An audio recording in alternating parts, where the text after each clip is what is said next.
Everybody, welcome to the WBGO studios. My name is Gary Walker, and we have a very special guest here with us today to chat about stuff. Each one teach one for drummer Mike Clark. It was his father, a railroad switchman and a jazz drummer, who brought his son his first drum set at the age of 4. And he would ride the rails and hear the tales about the great jazz players that his daddy told him about. Years later, growing up in Oakland, California, Mike developed his skills to the point of making one of his very first records for Thanksgiving with Vince Guaraldi. And at the same time, he was working constantly alongside his good friend, bassist Paul Jackson. Now, in 73, Jackson joined Herbie Hancock's Headhunters band. And after that wonderful debut recording in 73, Harvey Mason split. And all of a sudden, Mike Clark found himself behind the kit and made those great records, Thrust and Death Wish and Manchild and Flood and so many others. And recording with the Headhunters and touring the world, adding those funkful beats and straight ahead swing R&B grooves to whatever the occasion needed. They call it shape shifting in the world of jazz, and God, he can do it. And over the years, Mike has worked with Tony Bennett, Chet Baker, Dr. Lonnie Smith, Eddie Henderson, who's on this new recording, Michael Wolff, and countless others. That's just a taste. Itai Doshin is a Buddhist phrase, and it means many in body, one in mind. And the collective mind here, joining Mike for this new record, Patrice Rushen on piano and Fender Rhodes, old friend trumpeter Eddie Henderson, bassist Henry the Skipper Franklin, and saxophonist Craig Handy. And inside this record, there's a searing version of Thelonious Monk's Epistrophe. It's Clark's unofficial theme song, if you will. Eddie Henderson's gorgeous treatment on a really laid-back version of Cherokee. A fabulous encounter on I Shot the Sheriff, where Patrice shows off her Rhodes skills and much, much more. And we are happy to welcome to WBGO Studios to talk about this new recording. It is fantastic.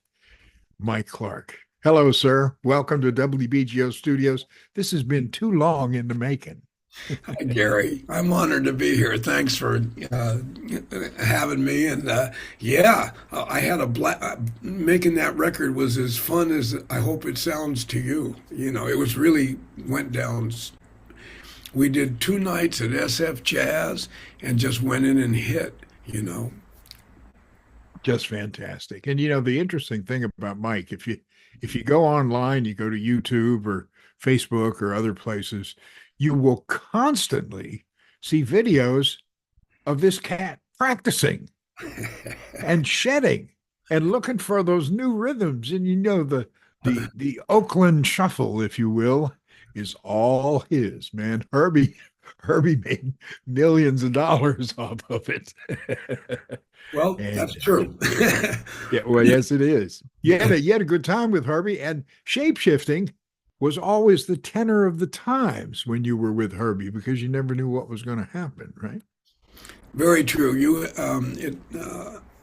I had to be ready to play like sort of like they did with M1DC, or I had to. This is before Herbie. This is just around town with Eddie and Woody Shaw and those guys. And, there had been a transition from, let's say, Philly Joe, Jimmy Cobb, Max to, let's say, Elvin, Tony, and Jack and Lenny, on the jazz side. So we had to make that jump, which was, I was already pretty locked in the other place in a bebop, more of a bebop kind of mindset. And but in order to work, you had to do that. You had to make that jump, and you had to have that width of the history, and also people were leaning towards the funk, so you had to pop some of that in there too. So those were the things that sort of came natural to me. I worked at it, but it was already kind of in my mind. I could see that it was going that way. Anyway, we had Red Clay, we had Bitches Brew, we had Tony and Ron with my, things were moving that way. Yeah, you had Eddie working with Mwandishi, sure. And but you and Eddie have been friends from out there in California for decades. In fact, you've been on some of his records. He's been on some of your records, and he appears here on this new one. And there's a ballad version of Cherokee, and it shows off your brushwork too, man. That we can't overlook because the brushes, man. That's a whole nother thing to get that right, and you certainly got it right on Thank Cherokee. And that trumpet is just you. gorgeous. And if you want to hear Patrice Rushen at the acoustic piano, man, it's all throughout this record. Yeah, she came in and I said, we were just sitting there in the room, and I said, let's do Cherokee as a ballad. And we weren't, I don't know whether we were going to rehearse it. I said, let's just count it off and see what happens. And we recorded it. Wow, that's it, one take. And they were like, should we do it again for safety? Another one? I'm like, no, man, that's it. Eddie's solo. And Patrice, she just opened it up so gorgeous, like, yeah. I just knew, it was like, no, no, don't mess with it. Leave it one take. I don't want it. Yeah. Yeah, man, you know. And you talk about Patrice opening it up, not only on the acoustic piano throughout this new recording. I also really enjoy Maganga, which I think is formerly Dr. Maganga, is it not? M. Gonga, Dr. M. Gonga. Maganga. Oh, there was a track that I think a drummer named Brent Ramponi wrote for Eddie years ago, but his African name in the M1DC band was M. Gonga.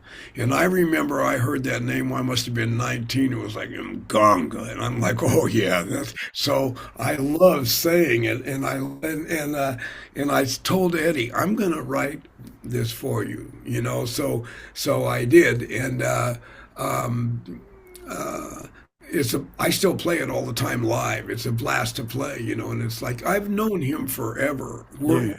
We're like we have about 2 or 3 days a week if we're not either one of us is on the road. We have coffee around 10 a.m. over the phone together and talk about everything. And you talk about shape shifting. Here's a cat that is a trumpeter Oh, and also a practicing psychiatrist. And as a child, he was a world class figure skater. absolutely. So Yeah. there's some shape shifting. And he's an MD. And he's an MD, exactly. And but on I Shot the Sheriff, you may remember that 461 Ocean Avenue, I think, Ocean Boulevard, Eric Clapton and Bob Marley and the Wailers originally, but Clapton brought it to a mass audience, that kind of reggae feel. And you guys do it. And Patrice just lays down this Fender Oh, Rhodes, man. And it's just the palette for everybody else to do their thing and shift their shapes. that's exactly right. And you know what? Lenny White was an inspiration to this too, because Lenny and I years ago were also really close friends, movie buddies. We have, Clark and Lenny and Mike at the movies where we give 4 or 5 sticks, 3 sticks, whatever we do our reviews. But his work on Bitches Brew and his work on anything, Joe Henderson, the whole thing, really inspired me. So I wanted to have a rhythm that sort of was now and reflected that understanding. And Patrice, as soon as she started playing, I was like, there it is. That gave me the pad, the launching pad to just sort of hang, and just let that thing go, man. It and going back, the sense memory thing that yeah, that's kind of the rhythm of a train moving down the tracks as Oh you yeah. rode with your daddy on the rails, and Yeah. he Yeah. regaled you with the tales of all those fabulous jazz musicians that would kind of set your course. The very first recording with Vince Guaraldi. Yeah, How and did that come about? well, I was working over at this gig over in Oakland, and a really great tenor player named Vince Denham. He played with Don Ellis and different guys. Vince Denham came Wow. in, he heard me playing, and I was sort of playing, in out of a bitch's brew, if you will, kind of understanding. It was those days. And he said, "Man, Vince Guaraldi is really hearing something like this. Why don't you come over to his house tomorrow and play?" And I did, and he hired me right on the spot. So we did, and he, even though he's kind of known, and I'm sure you know this, even though he's known for, the Charlie Brown stuff, he's like a Wynton Kelly swinger, bro, Red Garland type of, so we played heavy swing pocket, man, all the time. And flirted with this sort of what was new then, what Miles and those guys were doing before on the corner, like during the bitches brew time, and so one day he would call me all the time, and we would watch Columbo together on TV over the phone. Say he's a character, man, and we became really good friends. We did a million gigs. Anyway, he says, "Come to the studio." And I'll give you whatever the bread was in those days, and okay, I'll be there, So we went to Wally Heider's studio where Harvey recorded Headhunters and I recorded Thrust and Eddie Henderson recorded Heritage and all that That was stuff. like the Rudy Van Gelders of the West Coast, if Yeah, you will. And Wally Heider, man, nobody was better at nobody was. doing live recordings than Wally Heider. Absolutely. Fred Yeah. Catero, engineer, the whole thing was going on. So I went over there and he's like, and I thought we were going to play jazz, which we kind of did. I mean, we did a little birdie and some of these things, but what I'm trying to get at is we didn't do full takes. He'd go like, "I didn't know this was for Charlie Brown." He didn't say he's a good guy, but he never said anything. He's like, "Hey man, give me a bossa nova, a minute and I'll stop you when I need." So we okay. And he'd just tip for a while. We'd play a little boss. Oh, give me some funk, okay, for 3 minutes and 12 seconds, and then he'd stop us. He had it all timed out, see? And then let's play some blues and this and that and the other. And I didn't find out. He wasn't hiding it from me. He was just this kind of guy. Yeah. I didn't find out that was going on the Charlie Brown thing until after it came out.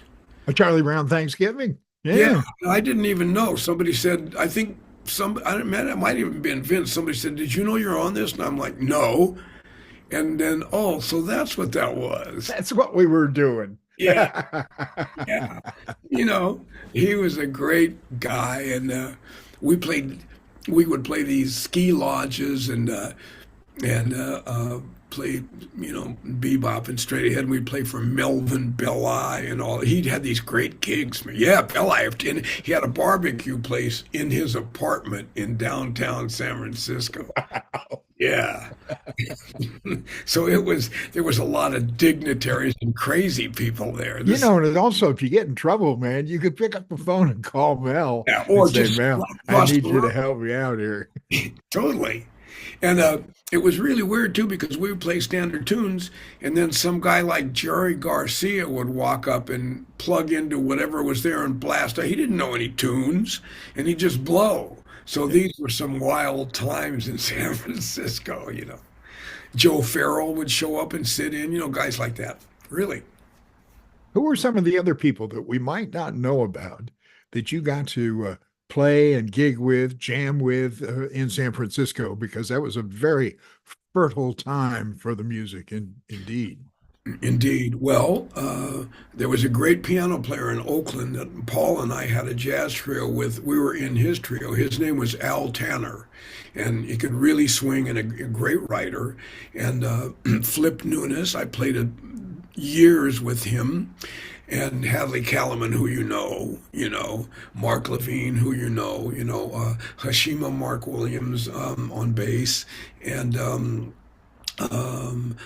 Jerry Hahn, who you probably know, of course and John Hendricks, and then there was a great drummer named Vince Latiano that played with Cal Tjader there. Vince, Sure. killing bebop drummer Philly Joe, man. He's bad.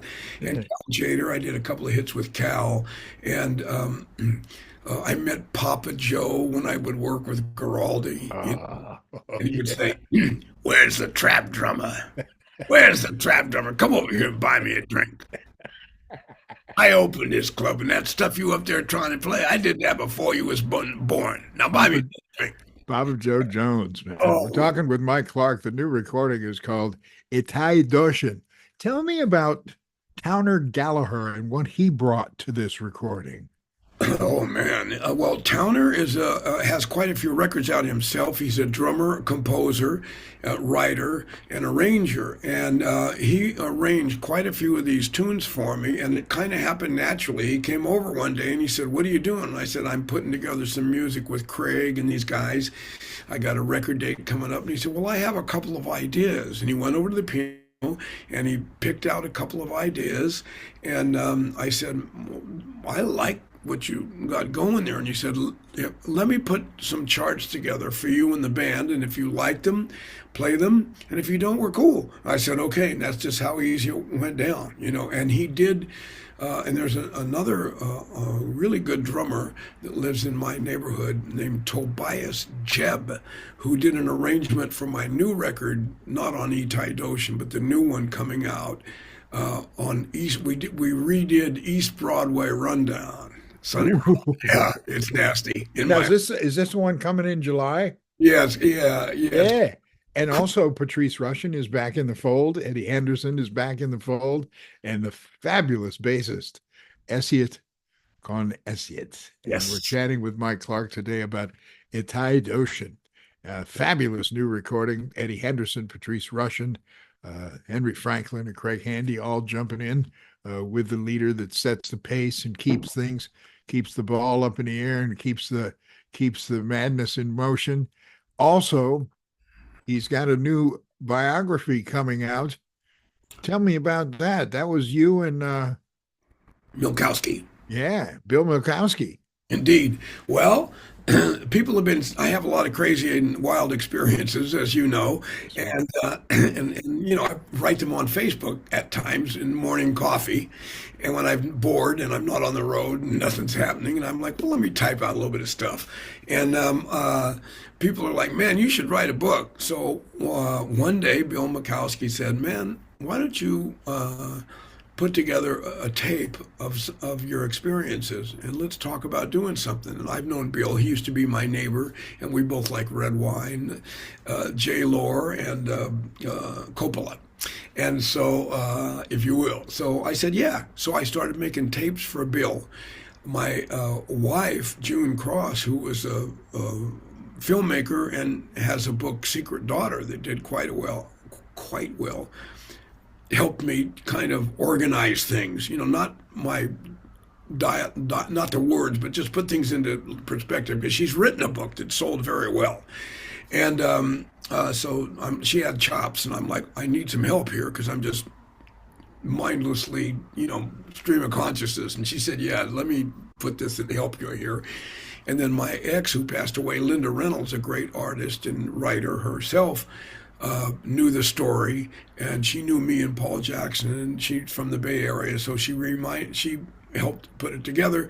Bill then he didn't just type it out. He he wrote, he shaped it. It's my words, but he shaped it, and he's great. You know how good he is. So Yeah. he also knows me and my idiosyncrasies, if you will. So he had a feel for it. So it's okay. And then I was talking to this uh, book agent, and he said, "Man, this is what I do. I work with. I think he helped get Bill." The Michael Brecker book and Martino, maybe Jocko, and I'm like, he said, "Send it to me." So I sent him a manuscript, such as it was, and the guy at Bloomsbury, I think this guy also likes drummers and drumming, and he was like, "Oh yeah, I know who this guy is," and he read it and he went, "Yeah, let's do this." So it'll be. I signed the contract. Yes. Yeah. Yeah, man.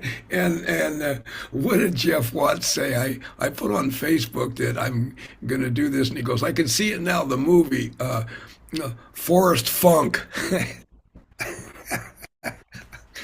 Anyway, so yeah, so I got, and the book, the name of the book is "God Make Me Funky," which was the tune that Paul and I wrote that was so sampled, by everybody.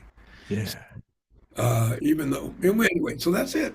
The new record is Itai Doshin, which is many spirits, many in body, one in mind, and they all come together on this new recording.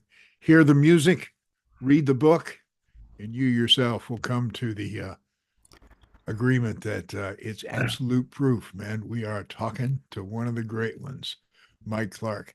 Thank you, sir, for spending a little time with us today. I look forward to sharing tracks from this new recording in the morning on WBGO. And I really look forward to reading your new book and having you back in July where we can talk about the new recording too.